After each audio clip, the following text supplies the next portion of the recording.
For one, stop using cash. Stop using cash. And the reason why I preach to stop using cash is because when you use cash, you have no accountability. Versus when you use your debit card or your credit card, there is always going to be a record of what you are spending your money on. So when the end of the month comes or the end of your pay period comes and your account is looking sad, you know exactly where to refer back to. Get your water and keep some wine. I should have had some wine. With exposure, execution, and consistency, there is nothing you can't do. Just keep planting. Hey y'all, welcome to another episode on the Responsible Homegirl platform, YouTube channel if you're watching here, or podcast if you are enjoying our audio experience. So before we get into today's episode, this podcast is sponsored by the Responsible Homegirls merch line called For Executors Only, period. Our first product that we are dropping is our For Executors Only planners. So this is a 6-month dateless planner that is going to actually help you execute. At the beginning of the year, we have all of these amazing goals. We say we're going to do this, we're going to say we're going to do that, but do we do it? No. Half the time it's because we're lazy or we procrastinate, we just keep putting stuff off and off. But the other half of it is we keep too much up here. What are you writing down? Pen and paper is still my best friend because if I don't write it down, it's not going to happen.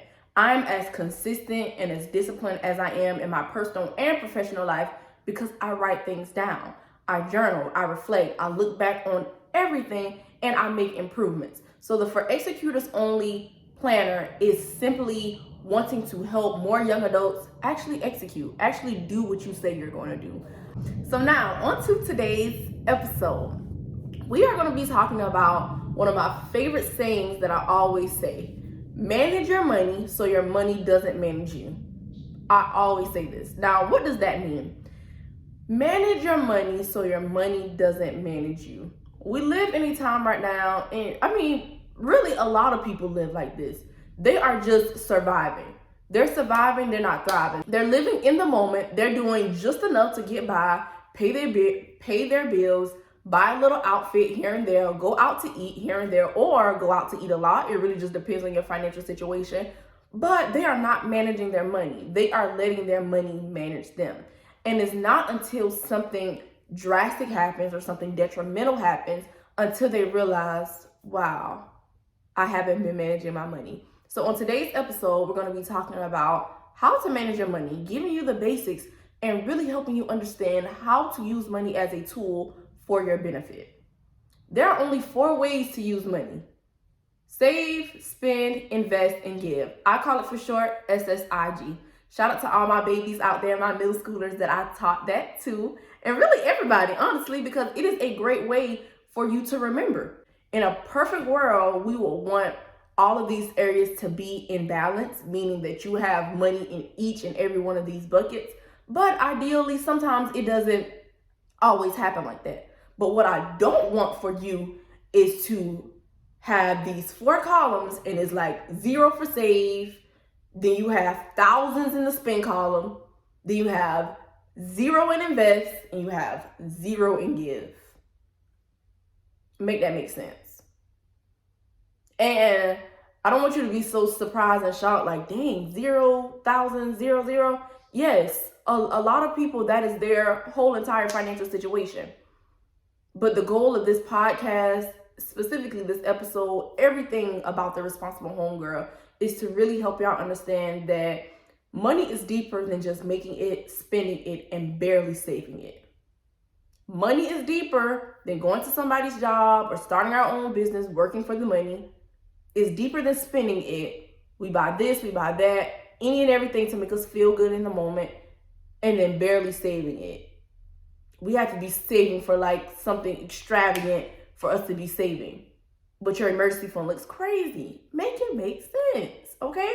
So take out your notepad, take out your pen. If you're driving, just take it all in and come back to it later because you definitely need to take notes. So starting off, managing your money is all about knowing what you have coming in versus what you have leaving out. And I know that sounds very basic, but sometimes a lot of people, they don't know what they have coming out. They know very well what they have coming in, because who doesn't know what's going to be on their paycheck? We look forward to a paycheck. Let's just be real. But when it comes down to our expenses, because we buy this subscription, we swipe our card here, and we have cash here and cash there, like, you do not know everything that is coming out. So I always encourage everybody that I work with, for one, stop using cash. Stop using cash. And the reason why I preach to stop using cash is because when you use cash, you have no accountability. Versus when you use your debit card or your credit card, there is always going to be a record of what you are spending your money on. So when the end of the month comes, or the end of your pay period comes, and your account is looking sad, you know exactly where to refer back to. But using cash, 9 times out of 10, you are not keeping track of your receipts. I could barely remember what I had on yesterday. You're not going to remember what you bought 2 days ago or 3 days ago. So I always encourage people, when you are starting your personal financial journey and you are just building this discipline and making more responsible financial decisions, stop using cash. Use your debit card and or your credit card, so there can always be a track of where your money is going to outside of your expenses, okay? So, like I said, managing your money is knowing what you have coming in versus leaving out. So I would encourage you, just get a blank sheet of paper. Write down what you have coming in and how often do you have that coming in. When you think about managing your money, the first thing I want you to think about is budgeting. Why? Because budgeting is the basics, and everything that you do is going to flow out of this budget, period. We like to think about investing and making more money and doing this and doing that, but none of that means anything if you don't have a solid foundation. Imagine building a house and we already thinking about like the chandeliers we're gonna have, the nice kitchen with the granite countertops, just anything that you could think of in your dream home. Think about all of that on a rocky foundation. Meaning when you step into your home, there's a chance that you can fall through the floor. Who wants to live there? Not me. So same thing with your financial situation. Think of your financial situation as a house, right? Your foundation is your budget, and everything that you do is going to be built on top of that budget. Built, brick by brick. Make today your last day saying that you have money issues. You don't have money issues. You have management issues. This is exactly why I created my ebook called Lifestyle Budgeting. Lifestyle Budgeting is the perfect resource for anyone who is tired of living paycheck to paycheck, tired of missing out on trips and going out to eat and doing different things that you love to do because the money isn't there. If you're tired of your savings account looking super duper sad, you don't have any discipline, you need the Lifestyle Budgeting ebook, okay? So make sure you click the link below in the description box to purchase your copy.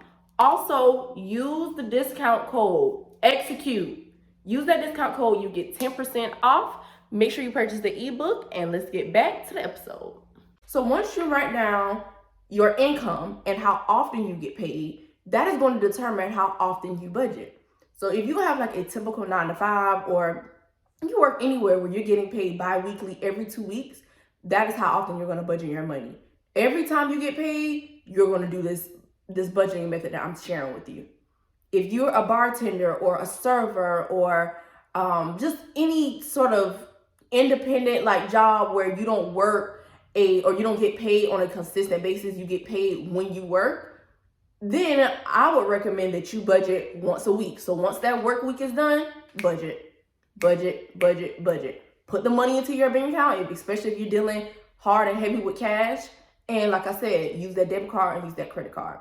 Now, coming over to the expense column. This is super duper important. People have more money than they actually think they have.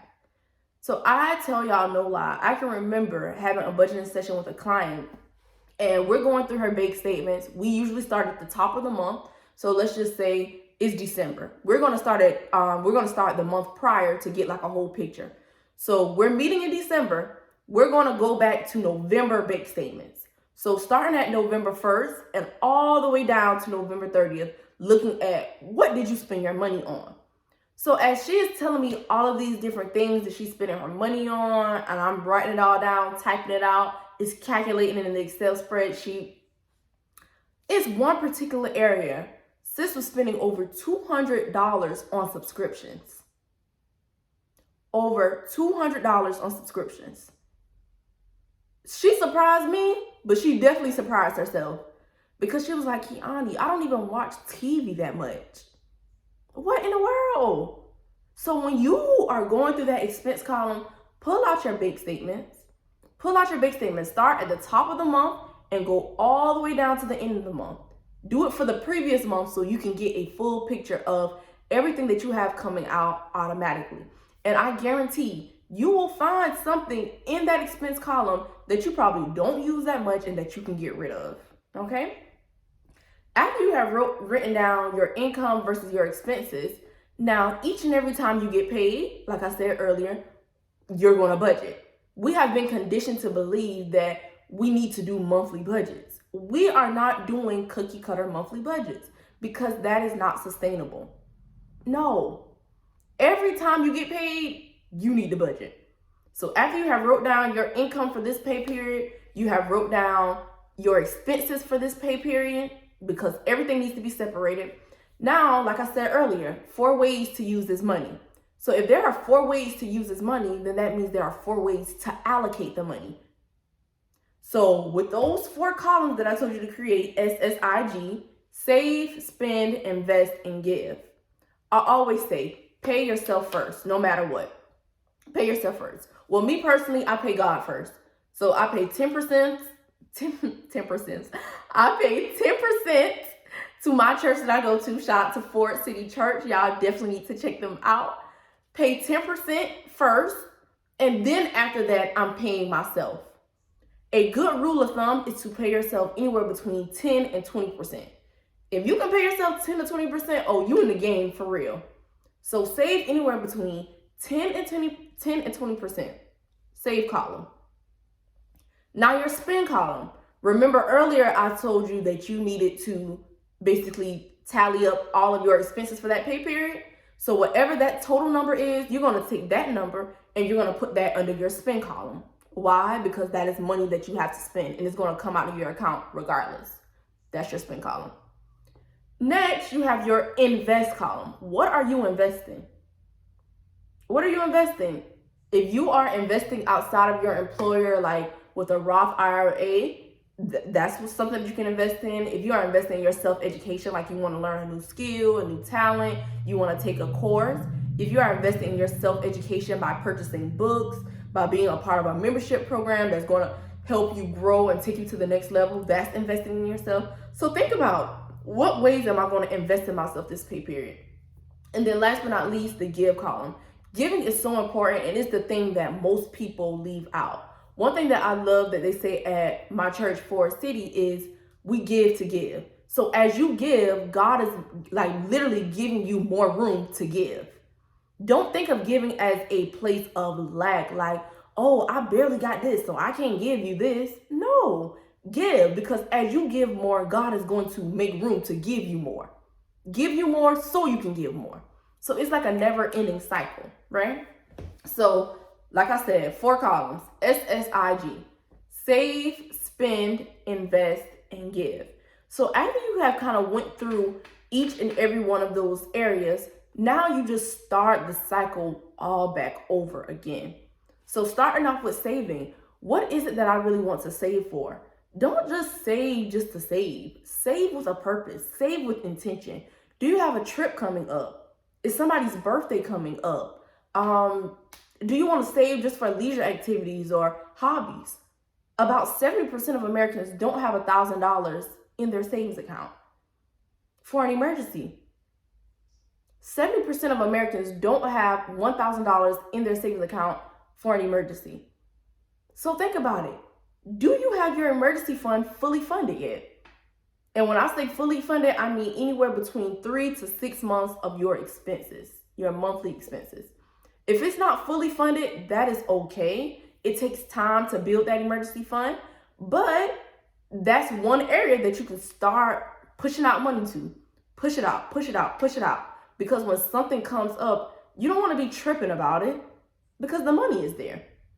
You don't want any additional stress because the money is there.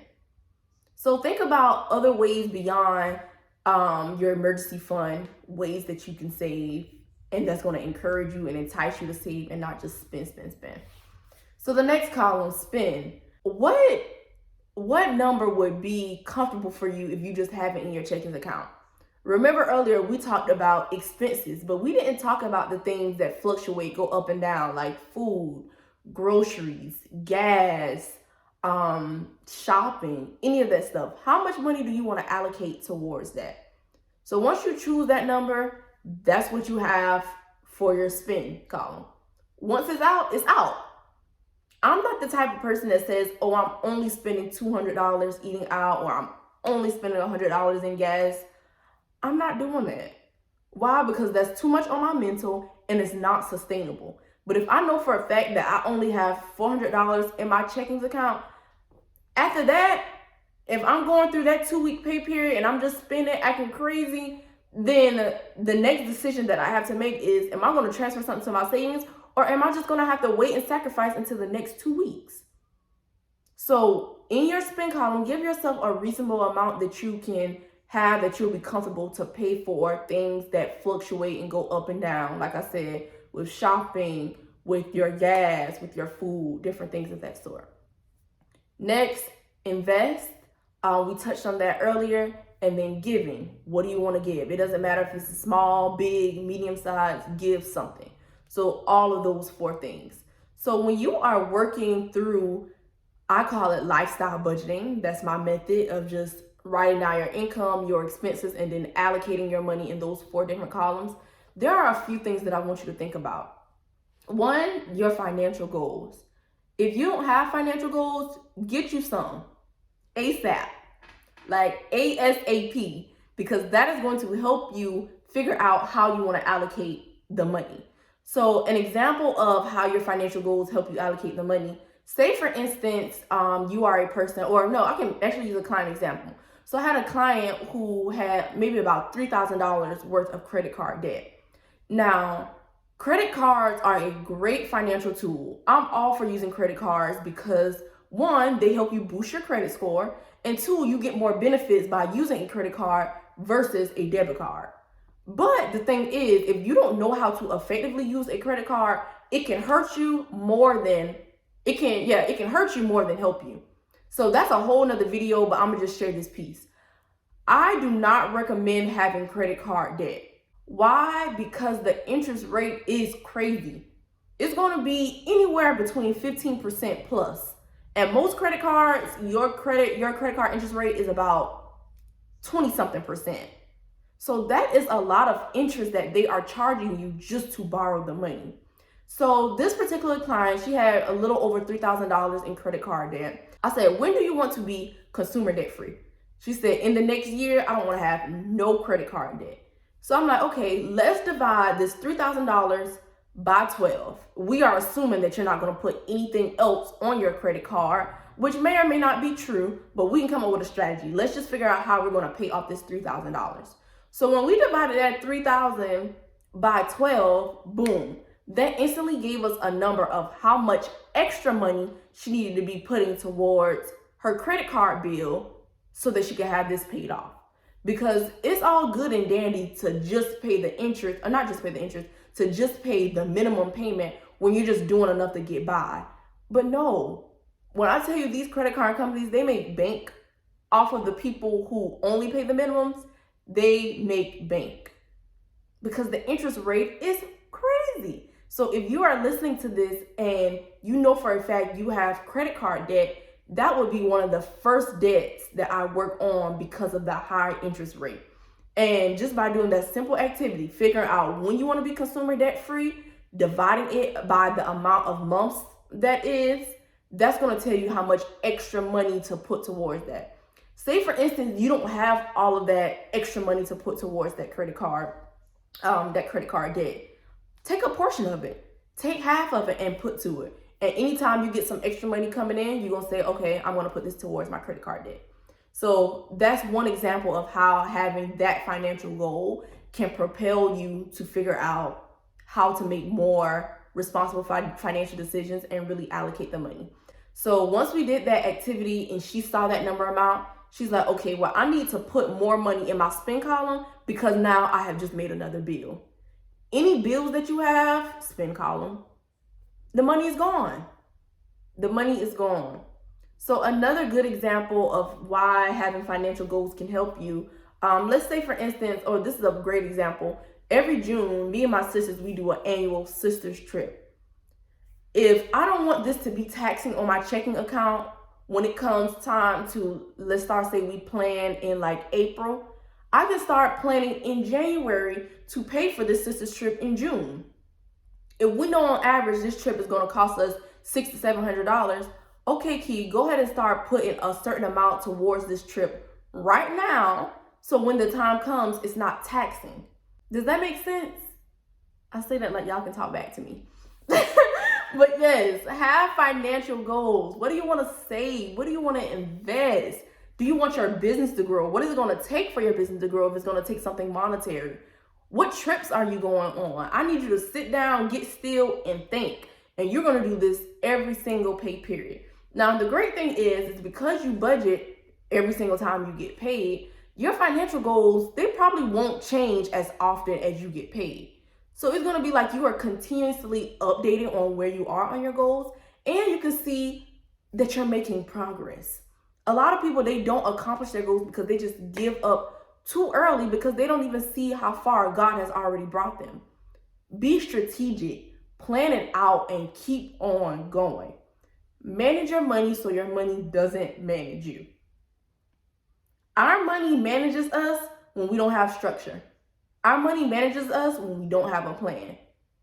Our money just leaves us. We let it. One time I had a money management class and I gave them the example that when you don't have a budget, your money acts like a bad kid. So growing up, my mom did hair. So I was a shop baby, always in the salon. And I could tell my mom would get really annoyed when kids were in the shop and they did not listen. They was just all over the place, moving around, jumping around, just doing stuff that they ain't had no business doing. Your money does the same thing when you don't give it no structure, you don't give it no control. It's just all over the place. It's at Amazon, it's at Chick-fil-A, it's at Target, it's at TJ Maxx, it's at Ross, it's at T-Mobile, it's at your light bill company. Your money is everywhere. And then 10 years, 15 years down the line, you looking back like, dang, you mean to tell me this all I got in my investment account? You mean to tell me I still have to work this job? I can't leave because I need them? No. As young adults, we need to start taking our money more seriously right now because the decisions that we make today will impact us 5 years from now, 10 years from now, 20 years from now. I want us to be ahead of the problem. Let's be proactive, not reactive. Let's be proactive, not reactive. Okay? We need to be in control of this financial situation. But the thing is, we try to keep up with the Joneses. We try to do this, we try to do that, and it ends up hurting us in the end. I say there are 3 things that our generation is currently struggling from. 1, instant gratification. We want stuff right now, right this moment. We don't want to wait. And I'm speaking to myself as well. There are certain things that I can sacrifice on that are easy for me, but there are also certain things that are very hard for me to sacrifice on. But I always remind myself, Key, come on, let go of the instant gratification. The second thing, materialism. There is nothing wrong with nice things. Like, I love nice things. I'm going to live a very luxurious lifestyle, period. But my nice things do not define who I am. A lot of people, they purchase nice things, designer items, trying to validate who they are. But that means nothing. You can be standing beside me with some Gucci shoes on. I can be standing right here. I bought my shoes from Target And that's not going to change a bit of my confidence, a bit of how I show up. I'm going to buy the stuff because I want to buy the stuff, because I like to buy the stuff, not because I'm trying to look a way. Some people, they don't have a dime in their bank account, but they got on something designer, or they spending their last trying to have a look. So don't let that be you. So stay away from instant gratification, stay away from materialism. And then the last thing is the big one: comparison. Comparing yourself to other people when you don't even know what they got going on for real. You don't know what they have going on for real.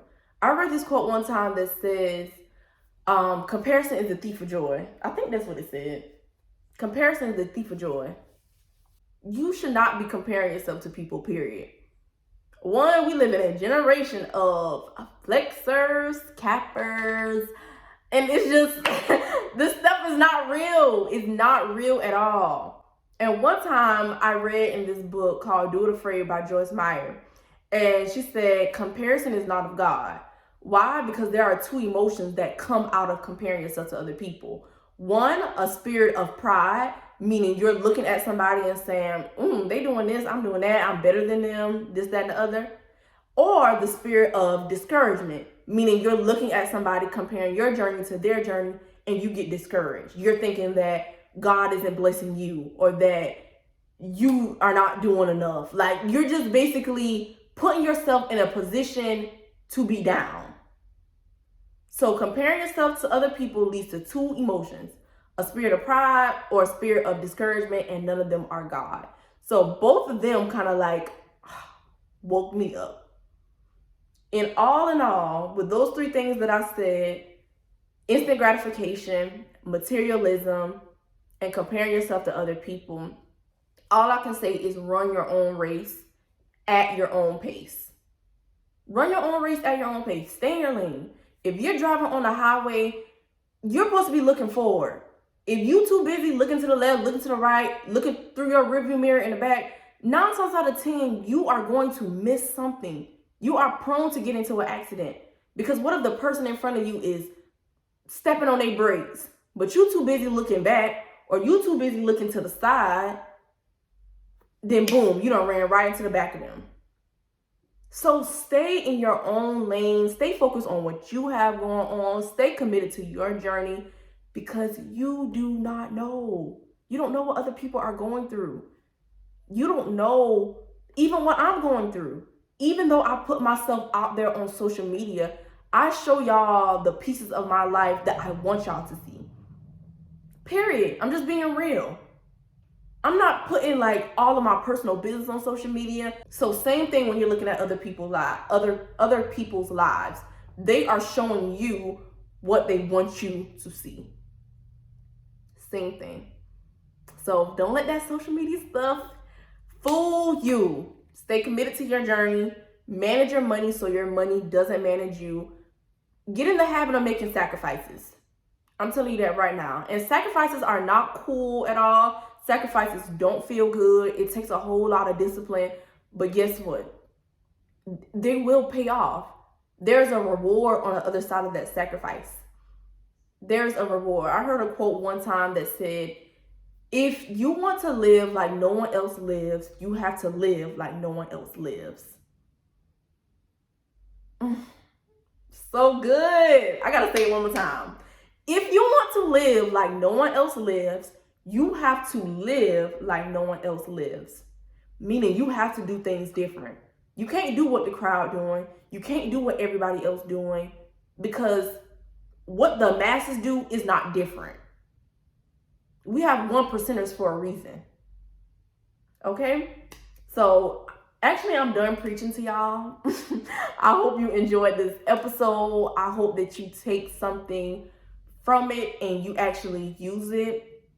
Like I said, and like I will always say, manage your money so your money doesn't manage you. It's going to come a time when, or not even come a time, because I'm experiencing this right now.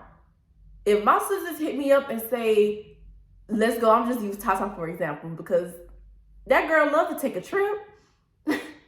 Key, you want to go to Italy in 2 months? Girl, what? I'm building a business. Leave me alone. But there's going to come a time in my life when she says, Key, you want to go to Jamaica or you want to go to Paris? And I'm going to say, sis, let's go, because the money is going to be there. Money is going to flow to me easily because of how I manage it right now. And that's the same thing. Y'all don't have money issues. Y'all have management issues. So learn how to manage your money so your money doesn't manage you. This episode was sponsored by Mainvest. Mainvest, oh my gosh, y'all. It is an app that I am completely in love with. And the reason why is because it allows you to invest in small businesses. Or should we say scaling businesses? Because I don't really like the idea of small, because we're not putting nothing little, nothing small, anything like that in front of nothing that we're doing. But you get the clue. Businesses that are not as big as an Apple or as big as Google or Amazon. Yes, you get to actually invest in these businesses. The thing is though, when you invest in these businesses, you don't actually get equity in the business. It's almost like a loan to the business. So you'll get your money back plus interest. And you get to decide what small businesses that you actually want to invest in. So it is a great way to put your money in a place where you know for a fact you're going to get your money back plus interest.